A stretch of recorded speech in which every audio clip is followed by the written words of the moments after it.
A little girl curled up on a cold park bench, clutching a worn-out teddy bear as if it could shield her from the world. Then, a lonely millionaire stopped, knelt beside her, and gently asked, "Why are you sleeping here, sweetheart?" The girl's whispered reply didn't just pull back the curtain on society's darkest truths. It changed his life forever. The city of Chicago gleamed beneath its winter coat, every street and avenue stitched with garlands of light and ribbons of sound. On Christmas Eve, the world shimmered with a kind of hope, the kind Andrew Whitaker once believed in. Now, he watched it all from behind the glass of a hired car, the warmth of the interior nothing but a dull contrast to the ice that had settled in his chest. He adjusted his cufflinks by rote, feigning interest as the driver weaved through the glimmering chaos of Michigan Avenue. It was all a performance, really. A ritual he performed each December, as though the right suit or the right donation could bridge the gap between his life and the lives of those whose laughter spilled out into the frozen night. 3 years ago, Andrew's life had been loud with joy. There'd been little shoes at the door, colored pencil marks on white walls, a giggle that trailed behind him like a comet. Now, that was all memory. His only daughter, Lily, lost to a winter virus so sudden and brutal, he still woke up reaching for her in the night. The grief had not lessened. If anything, the ache had crystallized, sharp and ever-present, especially on nights like this. Tonight, the city was a living postcard. Shoppers bustling under golden street lamps, children in puffy red coats racing past the glowing windows of Marshall Fields. Each sight was a gentle cut. The bright Christmas lights slid across the car windows, but they couldn't melt the cold in Andrew's heart. Every laugh, every Christmas tune was a knife twisting an old wound. He was invited to the annual Whitaker Foundation Holiday Gala, a tradition he now endured out of obligation to donors and employees, not for joy. Even the applause for his annual speech rang hollow, echoing in the vast ballroom where every smile felt borrowed. It was nearly 10 when he slipped away, giving a polite nod to the event coordinator and handing his valet ticket to the board attendant. He couldn't stand it. The endless parade of well-wishers, the insincere declarations of holiday cheer. He walked instead, his footsteps muffled by the snow now falling in earnest, his mind drifting further from the party and closer to the rawness that lived under his skin. It was in that quiet, far from the sound of music and glasses and brittle laughter, that Andrew saw her. He almost walked right by, mind occupied with the ache of memory. But something, a flicker of red, the faintest movement, caught his peripheral vision. There, huddled on a weathered park bench beneath a halo of blue Christmas bulbs, was a child. She couldn't have been more than 6 or 7, her small form dwarfed by a puffy coat that was 2 sizes too large. In her arms was a battered teddy bear, its fur rubbed away in places, one button eye hanging by a thread. He stopped, breath catching in his throat. For a heartbeat, the world fell away. The way she hugged that bear. It was as if his own daughter had returned from the shadows, all innocence and trust, a tiny island of hope in a sea of cold. His chest tightened. A strange, visceral panic, part paternal, part self-preserving.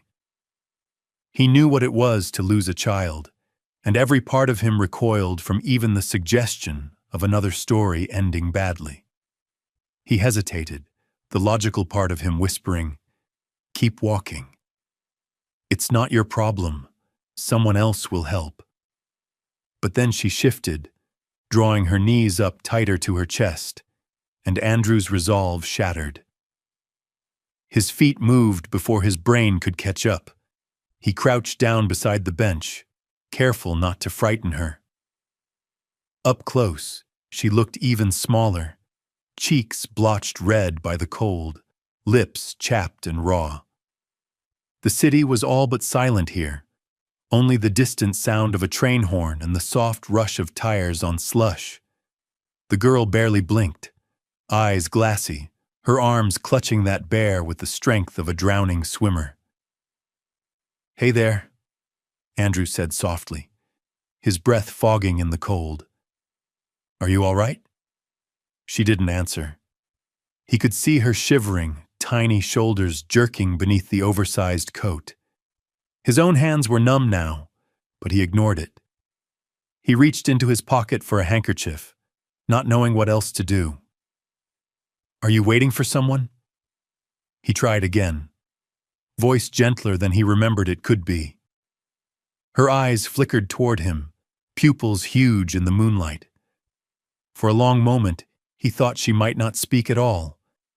Then, so softly he almost missed it, she whispered, "I'm waiting for my mommy." She said not to move. The words hit Andrew so hard it took his breath away. In that instant, memory crashed over him, the last time he held Lily's hand in the hospital, promising her he'd always come back, that she'd never have to be alone. But he hadn't been able to keep that promise. The guilt, the sense of having failed her, had never faded. And now, here was another child, abandoned on Christmas Eve, trusting in the hope that someone would return for her. He cleared his throat, fighting the tightness there. "How long have you been waiting?" he asked, though he already feared the answer. She shrugged, her head dropping lower. "A while. Mommy said she'd be right back." Andrew scanned the park. No adults, no sign of anyone searching. Only the wind, rising now, blowing flecks of snow across the empty playground and the frozen pond beyond. He wanted to ask more, but her small body began to tremble violently. Without thinking, he slipped out of his overcoat and draped it over her, tucking it tight around her legs and arms. Her eyes widened, but she didn't pull away. In fact, she seemed to shrink into the warmth, her breath coming in quick, foggy bursts. "You're freezing," Andrew murmured, trying to keep his voice steady. "Let's get you somewhere warm, okay?" For a moment, she didn't respond. He could see the fear in her eyes, the way her fingers curled even tighter around the teddy bear. He'd seen that look before, the look of a child on the edge, clinging to what little safety they had left in a world that didn't care. But as the wind picked up and the snow began to swirl harder, she finally nodded. Just once. Just enough. He stood, carefully gathering her into his arms. She weighed almost nothing, a wisp of a child, all bones and hope and desperate trust. He cradled her close, feeling her shivers rack through him. The world seemed to narrow to the crunch of his shoes on the snow and the tiny heartbeat he could feel against his chest.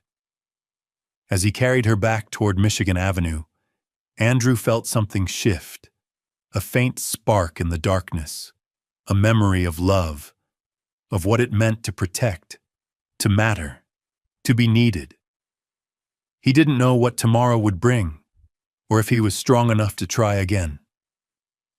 But tonight, beneath the indifferent light of Chicago, as the snow fell and the world spun on, Andrew Whitaker carried a child out of the cold, and with each step, the promise he'd broken years ago began, at last, to heal. Andrew's penthouse, perched high above the city, had never felt so cavernous. The glass walls that once framed breathtaking skylines now seemed only to reflect the emptiness inside him, each dark window doubling the shadows of a home grown too quiet. He carried the little girl, Emily, he reminded himself, her name not yet spoken but already echoing in his thoughts. Through the silent lobby, his overcoat bundled around her tiny form, leaving a trail of melting snow in his wake. The doorman, accustomed to Andrew's late-night returns and solitary ways, raised a questioning eyebrow, but Andrew offered only a stiff nod before disappearing into the private elevator. Inside, the silence was absolute. Gone was the muffled cheer of the city, replaced by the low hum of heating vents and the hollow tick of an antique clock on the hall table. Andrew set Emily gently down near the kitchen, where recessed lights glowed in warm pools across marble counters and polished wood.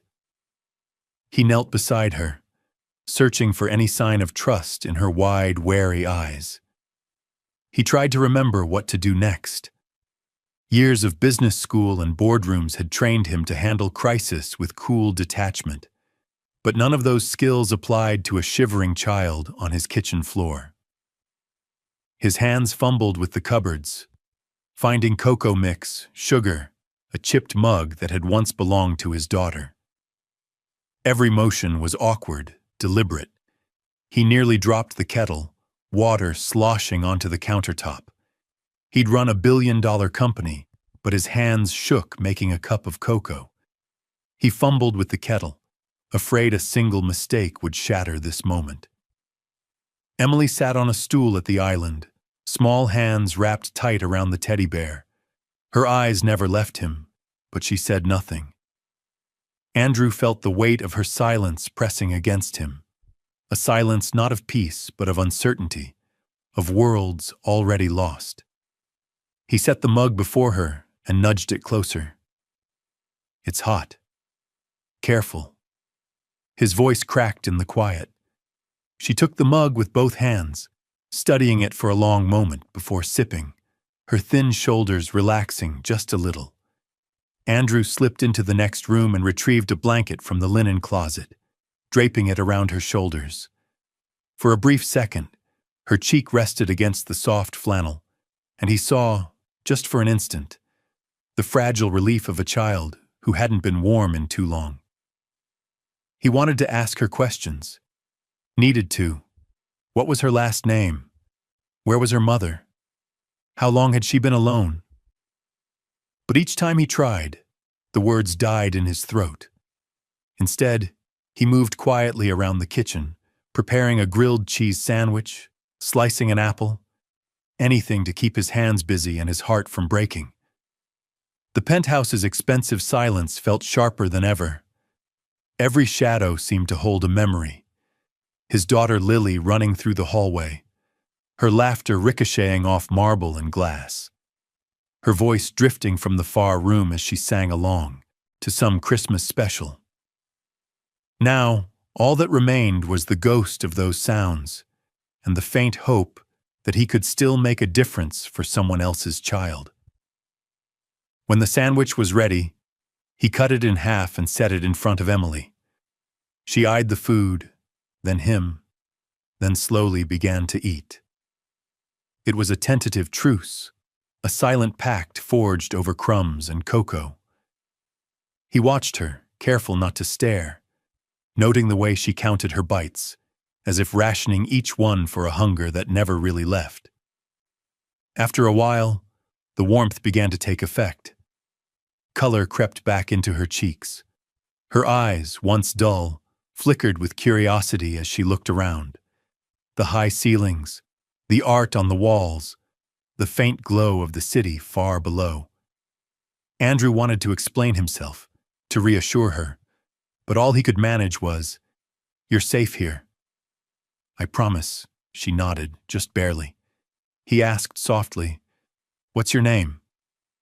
For a long moment she didn't answer, the silence stretching between them, taut as a violin string. Then, almost inaudible, she whispered, "Emily." It hit him harder than he expected. A name was a gift, a first offering of trust. It feels like a secret, a tiny doorway opening in the fortress of grief he's built. He smiled, unsure if she noticed, and repeated it aloud, as if anchoring her existence in the world. "Emily. That's a beautiful name after dinner." He guided her to the guest bedroom, a space that had been untouched for months. The bed always neatly made, the air faintly sweet with lavender.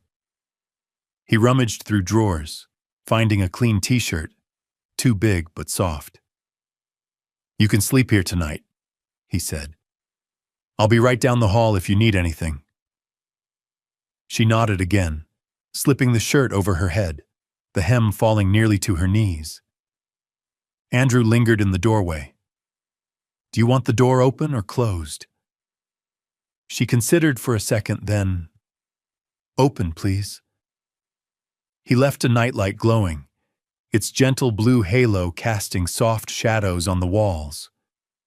Back in his own room, Andrew tried to read, to answer emails, to focus on anything but the child sleeping a few doors away. But the words on the screen blurred, his mind returning again and again to the sound of her voice. Small, tired, carrying a weight no child should bear. He stared out across the city, watching the snow collect on balconies and rooftops. In the silence, he remembered his own broken promises, the night his daughter died, the helplessness that followed. That night, Andrew sits awake, haunted by the sound of Emily's earlier whisper and the memory of his own daughter's voice. He realizes that for the first time in years, someone else's pain has become more real to him than his own. The night stretched long and thin. At one point, he heard Emily call out softly in her sleep, a muffled plea, "Mommy?" He stood in the hallway, heart pounding, torn between rushing in and letting her be.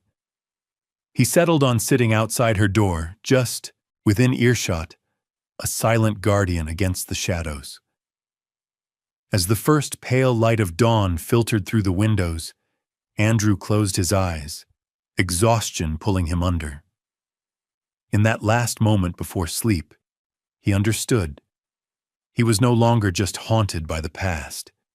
He was being called, however unexpectedly, into the present, into the messy, terrifying, beautiful work of saving another soul. And perhaps in doing so, he might begin to save his own. Morning arrived slowly, seeping through the high-rise windows in a silvery haze that made everything feel strangely suspended, halfway between dream and waking. Andrew had dozed off in the armchair outside Emily's door, one hand gripping a worn photo of his late daughter that he'd carried in his pocket for years, the other curled into a fist as if to hold the night's promise together. When he opened his eyes, for a moment, he almost expected to find his own little girl standing in the hallway, sleepy-eyed, asking for pancakes. Instead, there was only quiet, the soft click of Mrs. Ramirez opening cupboards, the faint hum of traffic far below. Andrew stretched, his back stiff, and checked on Emily. She was still curled in bed, the blanket cocooned around her, the battered teddy bear held close. He let her sleep, not wanting to break the fragile calm she'd found in the warmth of his home. Downstairs, the kitchen was already bustling with the careful order that Mrs. Ramirez brought to every morning. She paused when Andrew entered, her sharp eyes scanning his rumpled suit, the fatigue in his face. "Long night?" she asked, voice low but knowing.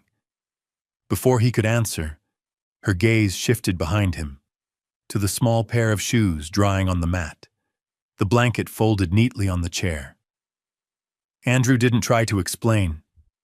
Instead, he poured himself a cup of coffee, the aroma rich and grounding. He thought of what had to be done, the questions that needed answers, the duties he'd never asked for but could no longer ignore. He texted his assistant to cancel his meetings for the day, not caring about the ripple it would send through his meticulously planned schedule. By mid-morning, Emily was awake, sitting at the table with a bowl of oatmeal and cautious eyes. The sleeves of Andrew's old sweater swallowed her hands, and her cheeks, though still pale, had lost some of their raw red from the night before. He tried to keep the conversation gentle, asking about the foods she liked, if she wanted to watch cartoons, if she wanted to call anyone. She answered mostly in shrugs, but he caught the smallest glimmer of relief when he suggested they see a doctor, someone to make sure she was okay. The pediatrician's office was bright, crowded with Christmas decorations and the faint, sweet smell of disinfectant. Andrew filled out forms, feeling an odd mix of protectiveness and powerlessness as Emily sat beside him, swinging her legs nervously. Dr. Keller, a kindly woman in her 50s, greeted them and began her examination. Emily tensed at first, clutching her bear, but gradually relaxed as the doctor's questions turned to gentle conversation about favorite colors and cartoons. The diagnosis was quietly devastating. Hearing the words, severely underweight and chronic fatigue, Andrew feels each one cut deeper than any business loss ever could. Dr. Keller spoke with the careful bluntness of someone who'd seen too many cases like this. She's malnourished, Mr. Whitaker, sleep-deprived, showing signs of chronic stress. Has she been out in the cold long? Andrew could only nod, guilt flooding him for all the years he'd spent untouched by such realities. Emily was given a new set of clothes from a charity closet, but Andrew insisted on buying her a warm winter jacket on the way home and boots that actually fit. The act felt both deeply personal and woefully inadequate, as if a lifetime of absence could be mended by a coat. In the car, Emily ran her hands over the new fabric, silent but intent, and for a moment Andrew saw something like hope flicker in her eyes. Back at the penthouse, the differences were impossible to ignore. Emily's small frame seemed lost inside one of Andrew's old sweaters.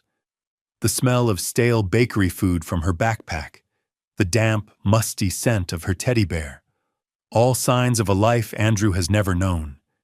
Each time she wandered from room to room, she paused, as if unsure the space would really let her in. She'd stand at the threshold of the kitchen, peeking in, never assuming anything was meant for her. Mrs. Ramirez was the first to say aloud what Andrew had only dared to think.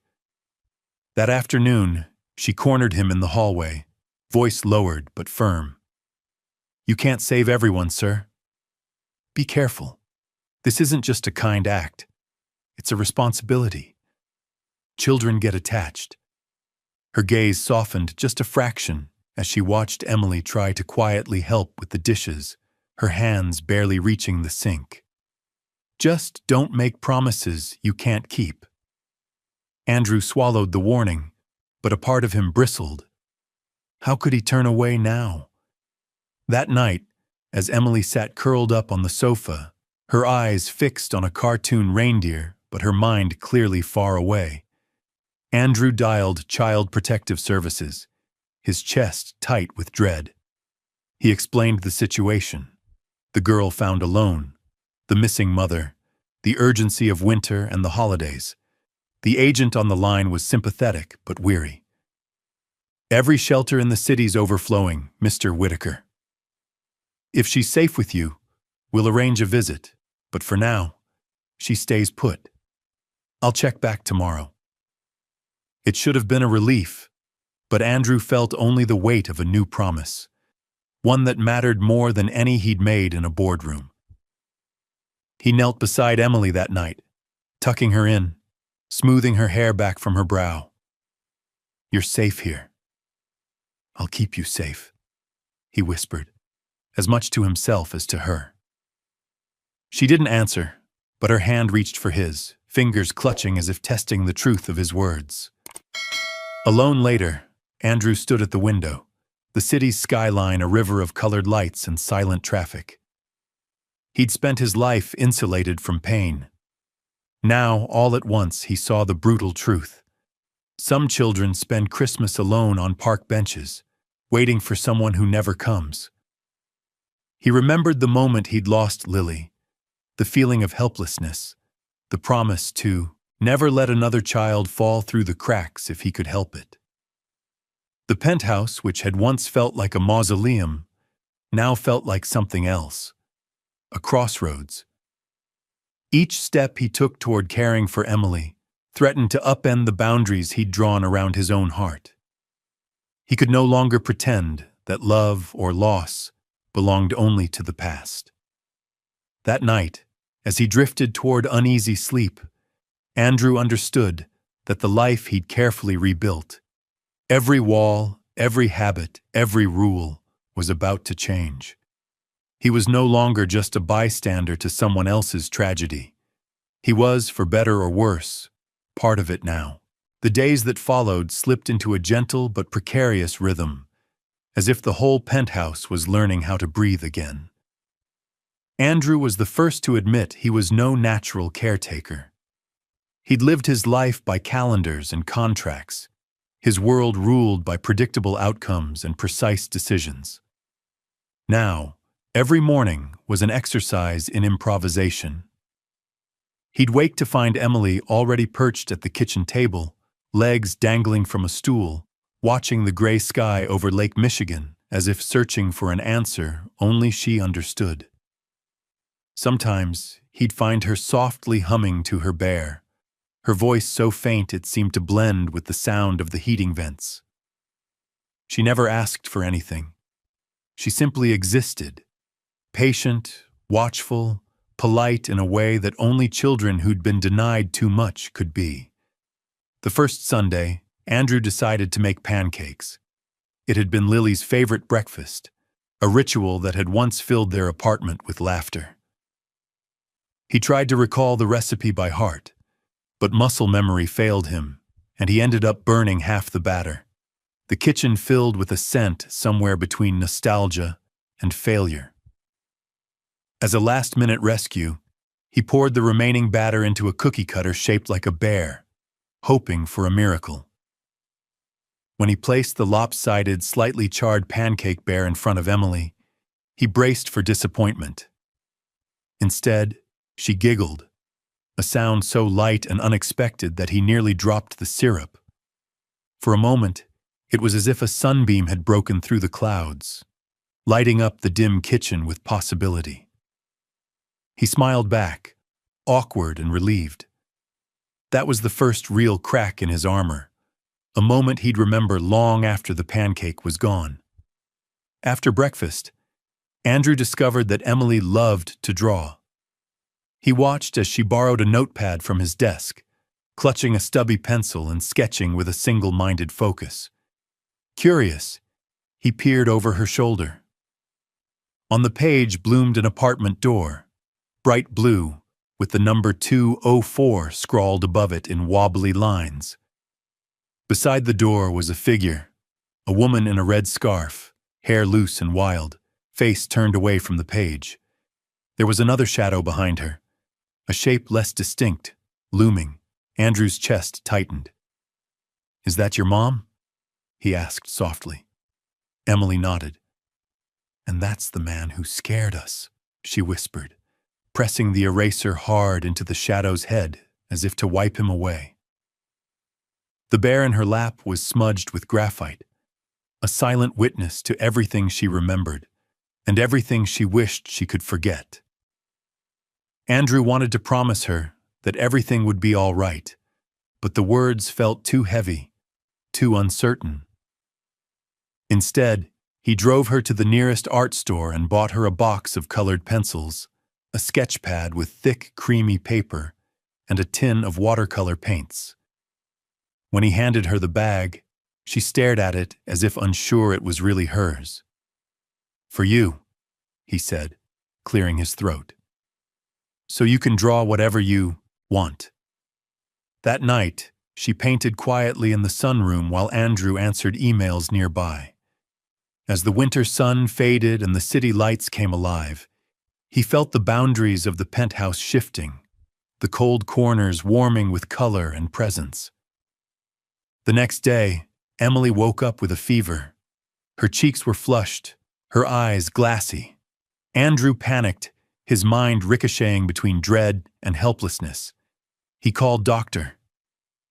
Keller, bundled Emily into a cab, and rushed to the hospital, clutching her hand the entire way.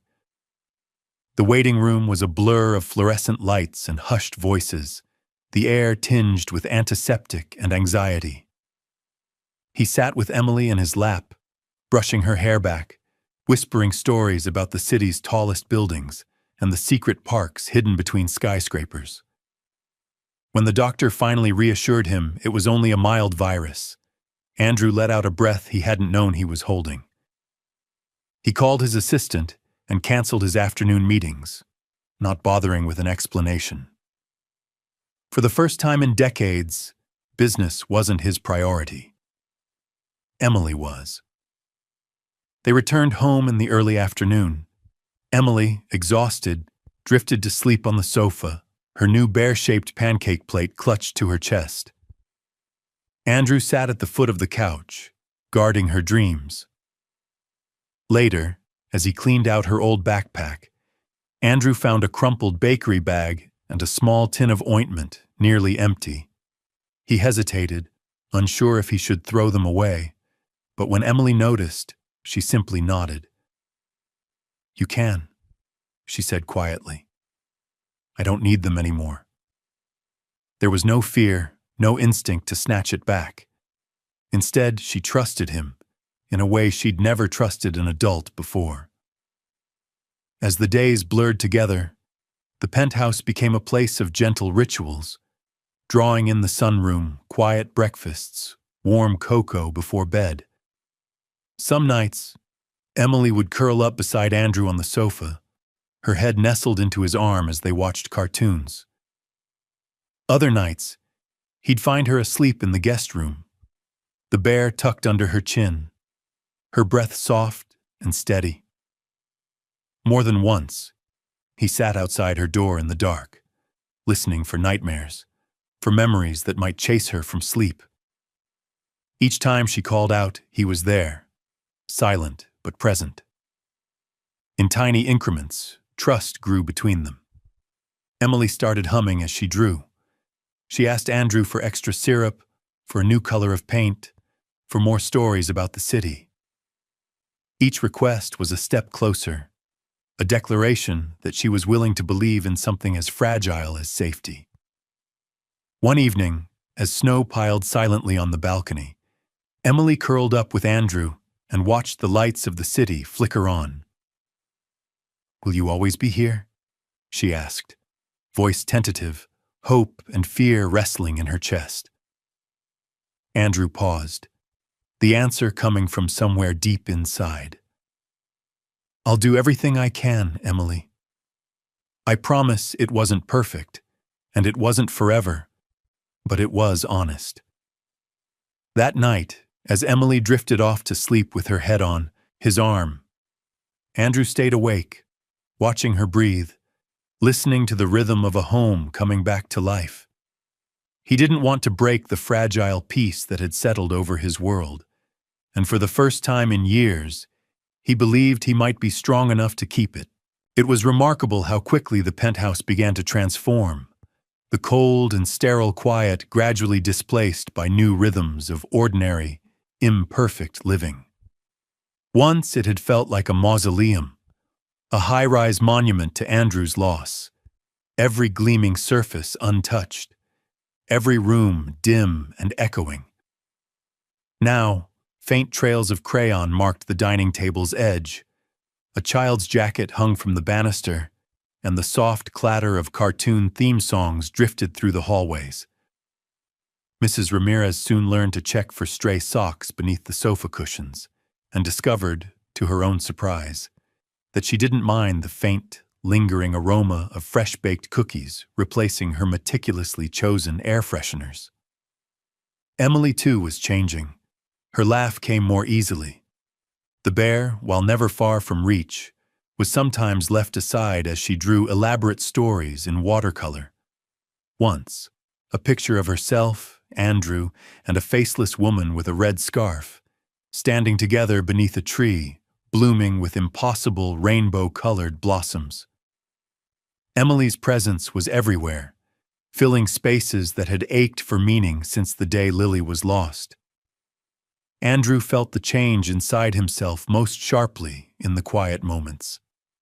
He'd catch himself humming as he prepared breakfast, his body remembering the rhythm of ordinary family life. At night, as he turned out lights and checked the doors, he felt the weight of responsibility less as a burden and more as a privilege, one he was terrified to lose. Then, one rainy afternoon as the city blurred beyond the glass, the past arrived at his doorstep in the form of Julia's estranged sister, Lisa. She came unannounced, dressed in a tailored coat and armed with a brittle, bright smile. Mrs. Ramirez answered the door, warily eyeing the woman's expensive leather gloves and the faint scent of sharp perfume. Andrew joined them in the foyer, feeling a cold draft sweep through the room despite the heating. Lisa introduced herself with cool efficiency, explaining that she had recently learned of Julia's disappearance and of Emily's current situation through a mutual acquaintance. "It's only natural," she said, voice saccharine, "that family should step in." Her eyes lingered on the penthouse's art, the view, the unmistakable air of wealth. Emily, peeking from behind Andrew's legs, stiffened at the sight of her aunt. Andrew explained the situation as best he could, choosing his words carefully. Lisa listened, lips pressed thin. She knelt down, arms outstretched, and tried to coax Emily forward. "Come here, sweetheart," she said. "You must be so scared. Let Aunt Lisa take care of you now." But Emily didn't move. Instead, she shrank further behind Andrew, reaching up and grabbing his hand with a fierce, silent grip. Her message was unmistakable. She had chosen her protector. Lisa's face twitched with annoyance before smoothing back into polite concern. The next hour was tense. Lisa pressed for details, medical records, legal status, when Julia might return. She dropped hints about her own readiness, her stable job, her connections, her desire to do what's best for the child. Andrew felt a chill that had nothing to do with the weather. There was no warmth in her words, only calculation. After Lisa left, Mrs. Ramirez voiced what Andrew had already felt. "She's here for herself, not for Emily." Andrew nodded, his jaw clenched. He was no stranger to boardroom manipulation and the way power disguised itself as concern. But this was different. This was personal. That night, Emily drew another picture. This time, the figures were clearer. Herself, Andrew, the woman in the red scarf, and a shadowy figure outside a blue door. She looked up at Andrew, her eyes wide. "Will she take me away?" she whispered. Andrew knelt beside her, voice gentle but unwavering. "No one's taking you anywhere you don't want to go, Emily. Not while I'm here." The promise felt immense, almost dangerous, but he meant it with every fiber of his being. The following days revealed just how much Emily had changed his home and his heart. He realized one evening while putting away her new boots that his own grief for Lily no longer felt like a knife in the dark. It was still there, an ache that sometimes caught him off guard, but it no longer defined him. In caring for Emily, he'd begun to forgive himself for the things he couldn't save. Healing wasn't about erasing the past, he realized. It was about letting the light in, letting new love take root where only shadows had lived. Small, symbolic things took on enormous meaning. Emily began to call the penthouse home when she thought no one was listening. She painted a sign and taped it to her bedroom door. "Emily's room, knock please." One afternoon, Andrew found her curled up in his reading chair, bare forgotten on the floor, as she read aloud a picture book in halting, determined syllables. He listened from the hall, feeling both pride and sorrow for all she'd lost, and all she was slowly regaining. Lisa's presence loomed for a while, sending emails and calls to both Andrew and CPS, pushing for custody and making veiled threats about lawyers and publicity. But every time the caseworker visited, she found Emily bright-eyed, healthy, and unmistakably at home. As winter deepened, the penthouse became a place of laughter and forgiveness. Emily, once a quiet shadow, was now the heart of every room. Andrew, who once counted the days by what he'd lost, found himself counting blessings instead. A giggle in the next room, a new watercolor pinned to the fridge, the warmth of belonging, finally restored. He realized, most of all, that he was no longer just healing Emily. Through her, his own wounds were quietly mending. For the first time in years, he found purpose in someone else's happiness. He saw himself not just as a guardian or a rescuer, but as a man learning to love again, one small act of kindness at a time. Winter's grip tightened on Chicago as the weeks passed. The city sunk in deep snowdrifts and black ice nights.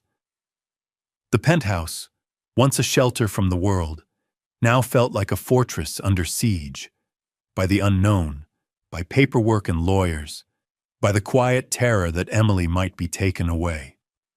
There were days when the outside world seemed to close in, each phone call or knock on the door sending fresh ripples of anxiety through the home. Andrew felt it too, a low ache in his chest, a familiar dread that circled closer with each new piece of mail from CPS or terse update from Lisa's attorney. Emily sensed it all. She became more withdrawn, haunted by nightmares that woke her sobbing in the night, her hands clutching the teddy bear until its seams nearly burst. Sometimes she'd wander into the hallway at 2 or 3 in the morning, searching for Andrew with wide, frightened eyes.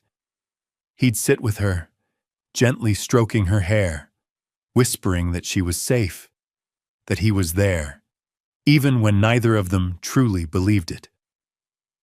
One bleak Tuesday, the threat became real. CPS called to schedule a formal visit. Lisa's campaign for custody had grown louder. Her lawyers demanded updates. Her emails bristled with warnings of removing the child to a stable family environment. The social worker was gentle but firm. If Emily's mother doesn't recover soon, the court will have to consider foster care or placing her with Lisa. The prospect was unbearable. Andrew's old terror of losing someone he loved returned full force. He found himself pacing the living room long after midnight, staring out at the city lights as if searching for some sign of hope. The memory of losing Lily had always been a private torment, but now it felt like an echo threatening to become real all over again. It was during these sleepless nights that Emily finally confided in him. Curled up in a quilt on the sofa, she whispered the story of the night her mother vanished.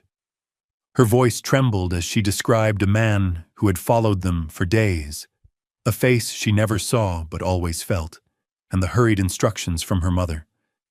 If something happens, stay put. Don't move. I'll come back. Andrew listened, hands balled into fists, heart hammering in his chest. Did you ever see him? He asked gently. Emily shook her head. No, but I heard him. He yelled at Mommy once. She was scared, the pieces fell together. A pattern of fear, a mother on the run, a child left behind as the last defense against disaster. Andrew realized the danger hadn't just been poverty or cold. It was something darker, more deliberate. Unable to sleep, he reached out to Marcus Bennett, a private investigator he trusted from old business disputes. He handed Marcus everything: Julia's name, the apartment number Emily had drawn, the story of the man in the shadows. Marcus worked quickly, digging through city records, security footage, traffic cameras, anything that could yield a clue days blurred with tension. Emily tried to be brave, throwing herself into her art, but each new painting was shadowed with dark shapes, doorways, and faces she never finished. The penthouse felt tight, airless, the future narrowing to a single point of dread. Then, late one evening, Marcus called. "I've got something," he said. "You need to see this in person."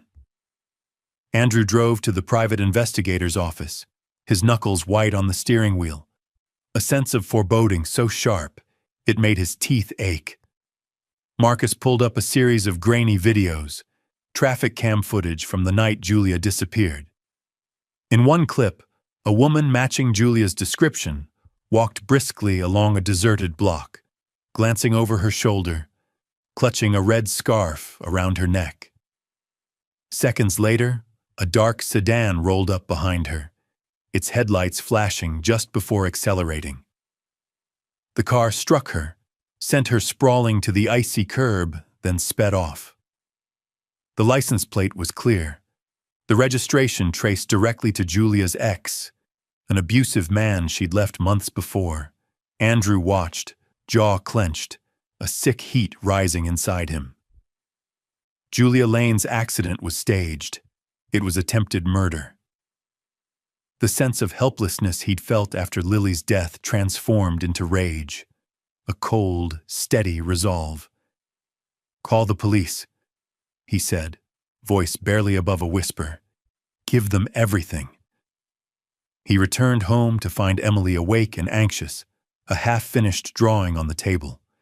She looked up, eyes wide and fearful. "Is Mommy gone forever?" Andrew knelt beside her, took her hands in his. "Emily, listen to me. Your mother is alive. She's fighting to come back to you. And there are people, good people, making sure the man who hurt her can never come near you again." Emily's voice was barely a breath. "If Mommy doesn't wake up, can you still be my family?"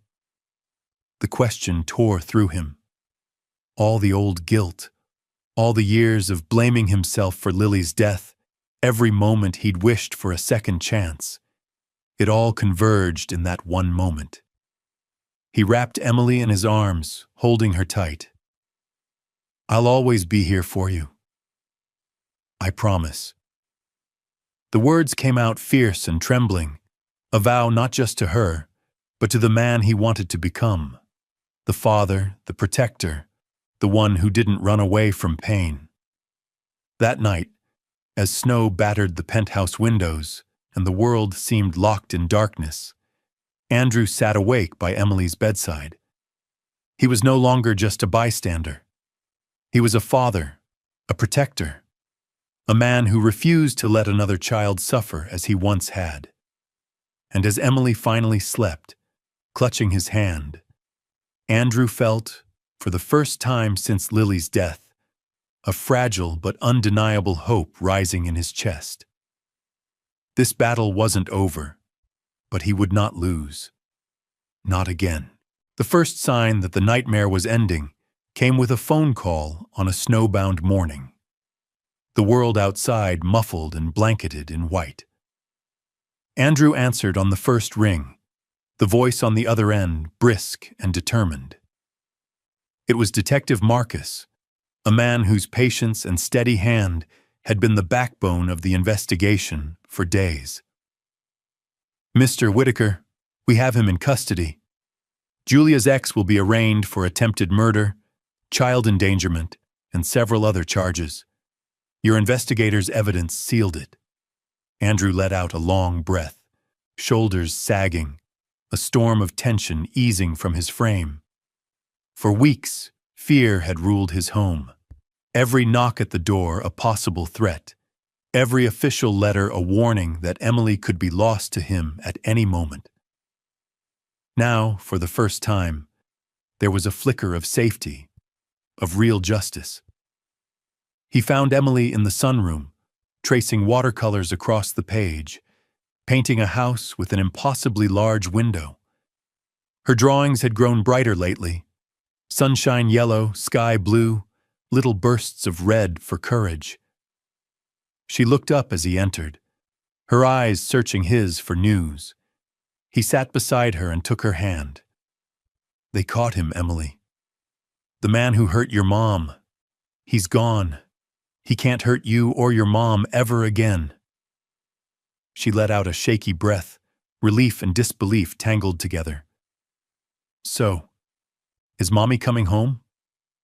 Earlier that week, after Emily's case was officially opened with Child Protective Services, Andrew was registered as her temporary guardian, both with CPS and the hospital, on the advice of their social worker. Hospital staff made sure to keep his contact information on file, alongside CPS, in case of any change in Julia's condition. The answer came sooner than either expected. Late that afternoon, the hospital called. Julia had woken up. She was weak, but alive, her memory foggy, but her first words were for her daughter. Andrew and Emily drove through icy streets to the hospital, hearts pounding. In the hospital room, the air was thick with antiseptic and hope. Julia was pale, bandaged, but her eyes filled with tears the moment Emily rushed to her side, arms thrown around her neck. Julia clung to her daughter, sobbing, unable to let go. She looked up at Andrew, gratitude raw in her expression. "Thank you. Thank you for keeping her safe." Andrew's throat tightened. "She kept me safe too," he managed, the truth of it settling deep in his bones. But the reunion was only the beginning of the next battle. Lisa, armed with a new attorney and a fresh round of court motions, redoubled her campaign for custody. She arrived at the hospital with paperwork in hand, her voice cold as she announced, "The court hearing is scheduled for tomorrow? Julia, you're in no condition to care for a child. The judge will see that Emily is better off with me." Julia, still weak, sat up straighter, her hand holding tightly to Emily's. "She's my daughter. I won't let you take her." Andrew stepped between them, calm but implacable. "Emily belongs with her mother. And if the court cares about the truth, they'll see that." The next day, the courtroom was a study in contrasts. Lisa in her crisp suit and calculated composure, Julia in a borrowed dress and hospital wristband, Andrew sitting quietly beside Emily, his presence steady, unyielding. The judge listened intently as social workers, doctors, and even Mrs. Ramirez testified. Every witness spoke of the care Emily received with Andrew and Julia, the changes in her health, her joy, her sense of home. Even the CPS caseworker, once on the fence, now recommended strongly against moving Emily into Lisa's custody. The highlight came when Marcus Bennett, the investigator, was called to the stand.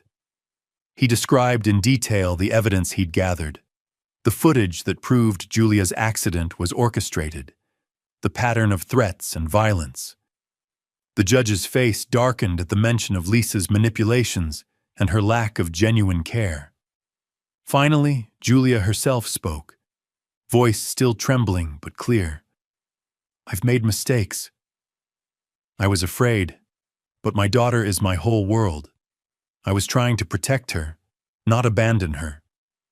Andrew gave her a home, but he gave me hope too. Please let us heal together." Lisa's attorney tried to argue, but it was hopeless. The judge, firm but compassionate, denied Lisa's petition for custody, citing Julia's recovery and the clear emotional bond between mother and child. "Miss Lane, you have not demonstrated that you have Emily's best interests at heart. Miss Lane, you are hereby reaffirmed as Emily's legal guardian. And Mr. Whitaker, this court recognizes your extraordinary role in this child's life." The courtroom let out a collective breath. Emily leapt from her seat, running into Julia's arms, Andrew not far behind. Mrs. Ramirez cried quietly in the back row, wiping her eyes with a tissue she pretended was for allergies. Afterward, the four of them, Andrew, Julia, Emily, and Mrs. Ramirez, returned to the penthouse. That evening, as snow began to fall once more, Julia pulled Andrew aside, her voice shaking. "You didn't just give Emily a roof. You gave her a real family. Thank you for showing us that love can heal what we thought was broken," Andrew, unable to meet her eyes for a moment, finally replied. "I think Emily and you saved me. You taught me that family is who chooses to stay." They stood together in the warm kitchen, the sounds of Emily's laughter drifting through the hall. There were still scars, still work to be done, but for the first time in years, Andrew felt the ground solid beneath his feet, the certainty that, through love and persistence, they had built something no one could take away. A year had passed, and Chicago, ever a city of reinvention, had shed last winter's wounds and dressed itself in fresh snow and new lights. On Christmas Eve, the penthouse was unrecognizable from the place it had once been. Where there used to be silence, now there was life, voices, music, warmth that seeped from every corner like sunlight through glass. Andrew moved through the kitchen, sleeves rolled up, dusted with flour as he and Mrs. Ramirez finished a tray of gingerbread cookies. The radio played soft carols, and Julia's laughter carried from the living room, where she and Emily strung paper stars across the windows. The once pristine dining table was cluttered with paints, craft glue, a half-finished jigsaw puzzle, and the faint blue smudge of watercolor where Emily had insisted on making her mark. Andrew paused at the window, looking down at the sparkling city below. The lights blinked red and green along Michigan Avenue, but for once, the glow inside the penthouse matched the world outside. In this moment, the old emptiness was a memory, replaced by something richer and warmer, a feeling he'd feared he would never know again. The night unfolded in small, perfect rituals. They ate dinner by candlelight, telling stories about holidays past. Julia described her childhood, much of it hard, but softened now by the laughter in Emily's eyes. Mrs. Ramirez shared her secret for the flakiest pie crust, refusing to admit she'd added extra sugar to the filling. Andrew recounted the first Christmas after Lily was born, when nothing had gone according to plan, but joy had found them anyway. After dinner, Emily slipped away and returned clutching a folded piece of construction paper. She handed it to Andrew, her cheeks pink with anticipation. Inside was a drawing. 4 figures beneath a Christmas tree, all holding hands. Above them, in bright red marker, she'd written, "Home is where someone loves you back." Andrew swallowed the lump in his throat, blinking away tears as he hugged Emily close. The drawing, crumpled and imperfect, was the most precious gift he'd ever received. "Thank you," he whispered, his voice thick with gratitude. "This is the best Christmas I've had in a long, long time." The night grew quieter, the air thick with the smell of cinnamon and pine. Julia found Andrew on the balcony, watching the snow swirl over the city. She stepped beside him, hands tucked into her sleeves for warmth. For a moment, neither spoke. The city below seemed distant, unreal, a stage for someone else's life. Julia broke the silence. "You gave us hope when we had none. You showed us that love, not blood, is what makes a family." Her voice trembled, and Andrew felt the truth of her words settle into the spaces that had once been hollow. He turned to her, gentle but certain.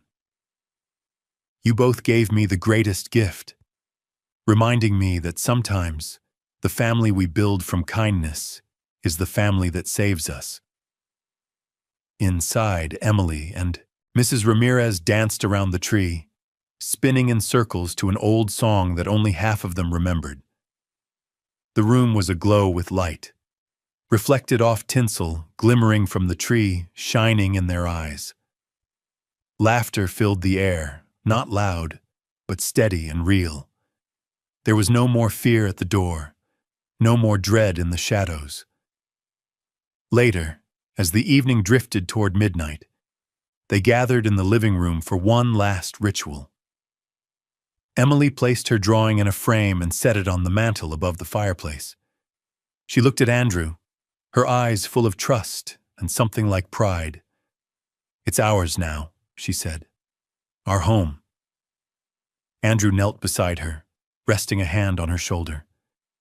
"That's right," he said softly.